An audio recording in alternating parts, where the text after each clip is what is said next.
Ladies and gentlemen, I have a special superpower.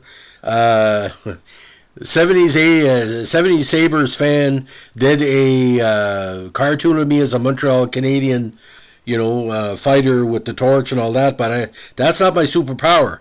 I can tell when people think I'm stupid. Now, the latest occurrence happened on Thursday in Woodstock at the Atlantic Superstore, where I met a gentleman who had a very nice mustache, and I complimented him and looked kind of a Rolly Fingers mustache, and I asked him where he was from. He said, I'm from Windsor. Do you know where that is? I didn't want to let on that I was a sports editor, but I said, yeah, because your hazing incident, everybody knows where Windsor is. He had no idea what I was talking about. And I said, well, you talk down to me. I don't think I'm talking down to you. So we're going to talk about the very famous hazing incident involving the Windsor Spitfires and the main survivor of it, Akim Aliu. I hope I'm pronouncing that right. My Ukrainian's kind of rusty. Now, Akim Aliu, born April 24, 1989, is a Nigeria-born Canadian-Ukrainian former pro ice hockey player. He last played for HC Litvinov in the Czech Extraliga.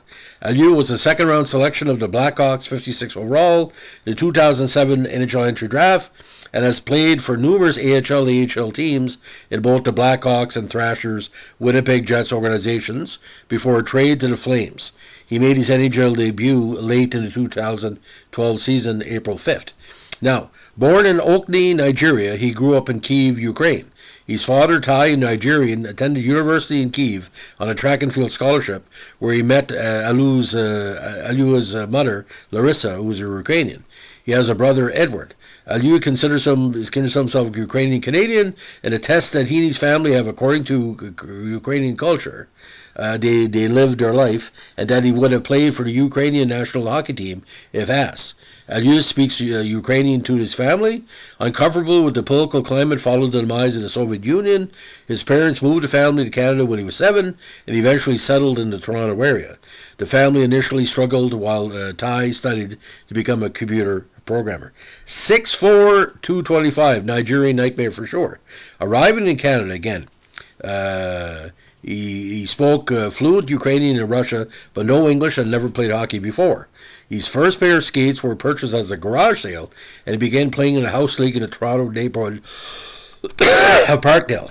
He had a natural talent for the game, and within a few years was drafted in the OHL in the first round by the Windsor Spitfires.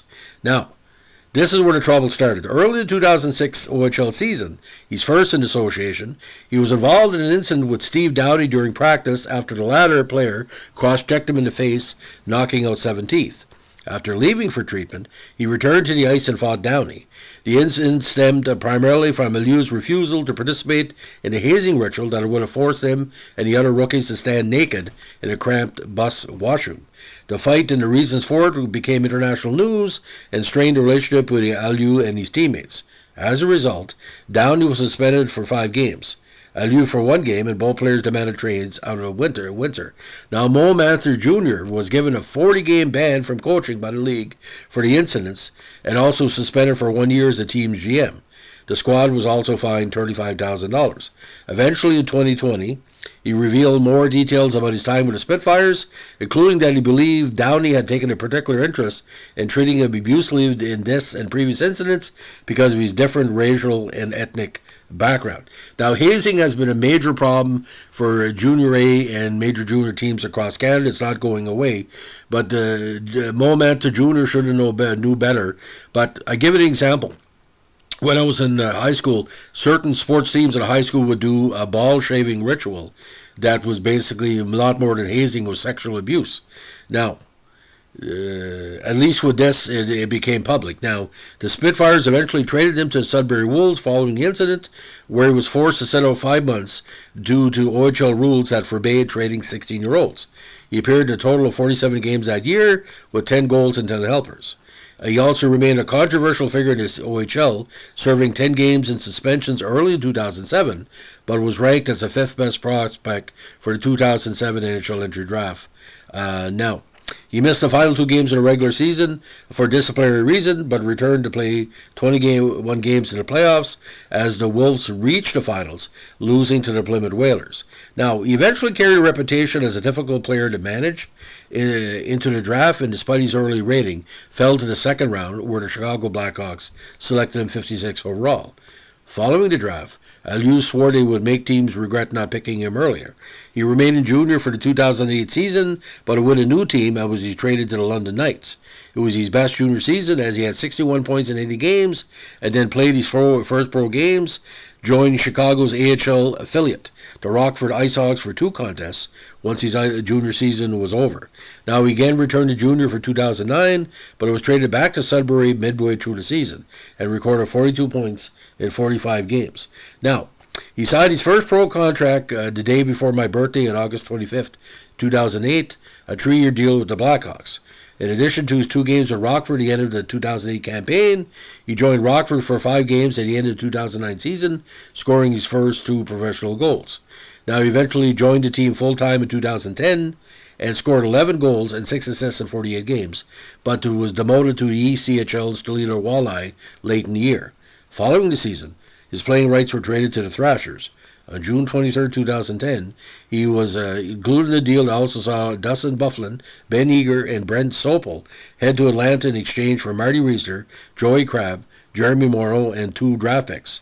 Aliu spent the majority of the 2011 season with the Thrashers' AHL affiliate, the Chicago Wolves, but also played on loan with the Peoria Rivermen and had another stint in the AHL with the Gwinnett Gladiators. He also missed time during the season after suffering a broken hand in, get this, a bar fight. Now, the Thrashers were relocated for the 2012 season to Winnipeg to become the new Jets, but did not figure in the new management plans. And after failing to make the roster of the Winnipeg's AHL affiliate, starting the season again in the ECHL with the Colorado Eagles. He played 10 games in Colorado and was later loaned to the Austrian Hockey League club EC Red Bull Salzburg for a December tournament, but entered the Christmas break without a team to skate for. Now, Aliu met with Calgary famed GM Jay Feaster and convinced him that he deserved another opportunity. Though he remained property of the Jets, the Flames required him on loan for the AHL team, the Abbotsford Heat. He was placed in a checking role with Abbotsford rather than the scoring role he typically played, and performed well enough that the Flames sent defenseman John Negrin to the Jets on January 30, 2012, now in a trade to acquire his NHL rights. The Flames recalled Aliu late in the season, and he made his NHL debut on April 5th. He scored his first point, assisting on a Michael Camilleri goal in a 3-2 win over Vancouver. Following the game, Aliu admitted that his travails in the previous 3 years helped him mature as a player and change his life and career for the better. Now, he scored his first 2 NHL goals and was named the game's first star 2 days later in a 5-2 victory over the Anaheim Ducks. The Flames re-signed Aliu following the season as he agreed on a 1-year deal. He appeared in 5 games with the Flames in a lockout-shortened 2013 season, but spent most of the year with the Heat. He was not offered a new contract by the Flames and eventually joined the AHL's Hamilton Bulldogs on a tryout agreement. Now, as it stands right now, he was becoming more and more of a minor league stalwart, and he had the talent to back it up. Now, on October 10th, 2014, he signed with the Rochester Americans for the beginning of the 2015 season after a successful training camp tryout. He was featured in 10 games with the Americans before he was released and later signed by the Bakersfield Condors of the ECHL on January 23, 2015. He played 15 games with the Condors before he was loaned to play a solitary game to complete his season with the Oklahoma City Barons of the AHL. His ECHL rights were traded by the Condors to the Orlando Solar Bears on March 12, 2015. Now, as a free agent over the summer, without having appeared with the Solar Bears, he attended the Lake Erie Monsters training camp for the 2016 season, but was unable to secure a contract offer. Over a month later, he returned overseas and signed for the remainder of the season with the Russian club Amur Kazbrovsk of the KHL on November 6, 2015. Now, on October 25, 2019, while a free agent, he went public with allegations that at the time current Calgary Flames coach Bill Peters, while coaching the AHL Rockford IceHogs, directed racial epithets at him in the locker room. As a result, Peters submitted his resignation 4 days later. On January 21st, 2020, he resumed his pro career, securing a contract for remaining 14 games in the 2020 season with Czech club HC Litvinov of the Czech Extraliga. On June 8, 2020, he eventually co-founded the Hockey Diversity Alliance alongside the great Evander Kane to address intolerance and racism in hockey. Now, I'm not saying bad feeling followed him, but it was a pretty weird tenure from minor hockey to what do you call it, being a person fighting for minority rights. Now, the teams he's played for over the years include the Milton Ice Hawks, Windsor Spitfires, Sudbury Wolves, London Knights, Ice Hawks, Toledo Walleye, Chicago Wolves, Gwinnett Gladiators, Peoria Rivermen, Colorado Eagles, Abbotsford Heat, Calgary Flames, Hamilton Bulldogs, Hartford Wolfpack, Ike IF of the SHL, Rochester Americans, Bakersfield Condors, Oklahoma City Barons, Amur Kazbrak of the KHL, Florida Everblades of the ECHL, Atlanta Gladiators of the ECHL, Cleveland Monsters of the AHL, HC05 Banska Bystrica of the Slovak League, Karlskrona HK of the SHL, IK Pantan of the ALSV, Orlando Solar Bears, and HV Litvinov. NHL totals. 2 goals, 1 assist for 3 points. But all the teams he played for.